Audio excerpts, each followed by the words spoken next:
Ahoy, and welcome back to another diecast review. This one is of Scott McLaughlin's 2022 Gallagher Chevrolet for Team Penske, and of course 1/18 scale by Greenlight Collectibles. Woo. So we're back here with another one. This is number 8 on the Scott McLaughlin series of diecasts that we are getting every single livery for, and yeah, another one. And this one's a little bit different. You know, it's not the typical Team Penske livery, and it's kind of funny because this is Max Chilton's sponsor. Used to be.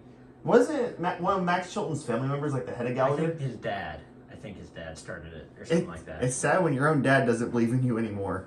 Anyway, so we're going to look at the box, which is the typical 2022 series of box, just in this kind of baby blue color. And it's the same quote and everything. Fun fact, he's from Christchurch, New Zealand. Sounds too religious for me. Number 3, and yeah, and anyways, to the diecast review. So here on the front of the card, and of course this is on the magical... the road course kit. Right. So, as usual, from Scott McLaughlin. Yes, everything's on road course kit, except for his Indy 500 car. Yeah, which is always Pennzoil, so you know. Yeah. So anyways, on the front wing main plane, we have... Verizon. And going up the nose, we have Dallara. Shell. Pennzoil. TireRack.com. That's actually a new one. Yeah, that is a new one. Yeah. Sponsored Penske. Chevrolet. NTT Indycar Series. The number 3. And then Gallagher. Ooh. We're actually going back and forth with this.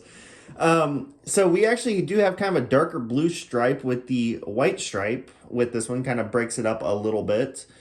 And here on the side, we got, of course, the ever so famous Hitachi. And your typical chrome suspension for the Team Penske cars, and of course chrome rims. This one does not have the Firestone Red, so this is the ordinary version of the car. This isn't the special authentic collectibles version, where literally the only difference is the red tires. Wow, I shook there. Sancio, and then once again you can kind of see the bulkhead kind of separating from the floor and all that, you know, typical Greenlight stuff. But on the bright side, the aero screen seems to be in relatively decent order. On the top, we got McLaughlin, and then on the darker blue mirrors, we got Siemens and Mazak. We also have Chevrolet. Now, one thing I actually am going to point out that's actually not bad is the decal transition here. Obviously, we've been over this with the decals overlapping on the aero screen, and on the lighter colors, it seems to suck, where you can actually see the decals overlapping. It's not that bad on this particular car, so that is one bright side. Chevrolet NTT Indycar Series, and of course the People Ready Force for Good decal right here, but it's really in a bad spot. Yeah, it is. It's right on like that curve, it looks like. Yeah, right on the transition. Of course, we got the Shell P-Bauer Nitro Plus. And the number 3. Not 3 for Dale, not 3 for Helio. 3 for Scott. That does not have the same ring to it. Nope. The darker blue camera pod on this one. And on the side, we got a nice chunk of white with Gallagher Insurance. And then little darker blue swoop there. On the engine cover, we got Penske Truck Rental and Car Shop in the Fuel Buckeye. And your little ventilation for the engine bay or whatever is in matte black with your typical exhaust. On the flick, we have... There's a PPG. And... Snap-on. Yeah. The Chevrolet logo looks a little too far placed back. It's almost cut off by the edge of the little ramp. And then, of course, we have XPEL and the NTT P1 Polo Award. Here on the back, we have a... This looks weird with the darker blue on the end plate of the rear wing. But we have the number 3 with that light blue outline to it, which is a good look. I mean... Honestly, like, if you cut out this half, it kind of reminds me of the Freightliner car. Yeah, that's what I was thinking, is looking at the end plate. That's the Freightliner. Yeah. Same one. On the top, we got Gallagher spread across the 2 elements. And then, of course, we got the dark blue and light blue stripe. On the back of the rear wing, we got Gallagher Insurance under there. And then this side is as per usual. Yep, the same. The same as the other side. And Chevy logo looks better, though.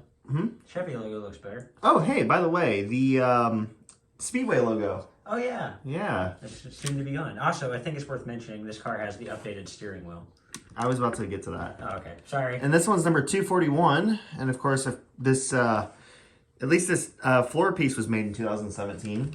But this is also the first regular release to feature the updated steering wheel. And once again, it's very difficult to see in there, but it's there. Oh, we got a man on the rescue with a flashlight. There it is. Yeah, you can see it nice and good right there. We were talking about that in the Marcus Ericsson review, but there you can see it in all of its beautiful, new, and completely unexpected and somewhat unnecessary glory. Yeah, I mean, it's the same wheel.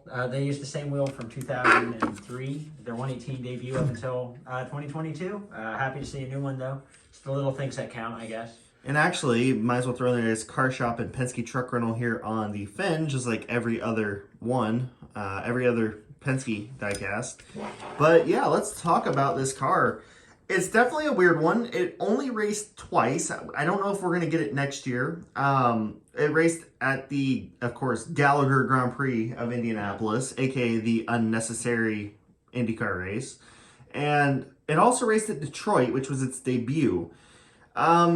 Definitely really interesting to see Gallagher back because this company has been, or this sponsor I should say, has been tied to Max Chilton for so long. They've been with him since his debut in 2016 when he raced for Ganassi, and then they followed him to Carlin. So it's really weird to see him move over to Scott McLaughlin and Team Penske, but at least they had a chance to win. Yep. And I honestly think Gallagher will be back just because it's a Penske sponsor now. I think at least they sponsor the Speedway, so. Yeah, that is true.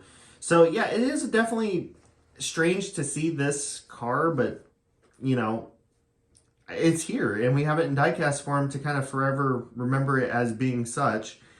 And I guess that's why Scott McLaughlin has so many sponsors, because they actually are guaranteed a diecast no matter what they do. Yep, it works. And so actually, in terms of that, we're about to grow that collection to 9 because the Sancio car. Yep. And I already am expecting any day now the first win from St. Petersburg with the figure. And the Portland win, the Freightliner car should be coming in probably a month or two. That'd be number 10. Yeah. So 10 Scott McLaughlin. Actually, I didn't get this year's Pennzoil car. So with that said, technically there's been 11 released and I have 10 of them in my collection. You got to get the 2022 Pennzoil. No. I have the figure edition from last year, so. Basically the same. It is the same. And I don't have the figure with this year, so there's no point. Yeah, that's true. But anyway, so that's going to be the next Scott McLaughlin review is going to be the St. Pete first win, and then, of course, the Sancio and the Freightliner and all of those. But that's been the review of the Gallagher 1 to 18 scale. So anyways, thanks for watching, guys, and thanks for Mr. Diecast Reviews for joining me once again. Yes, sir. And we will see you in the next review. Peace out.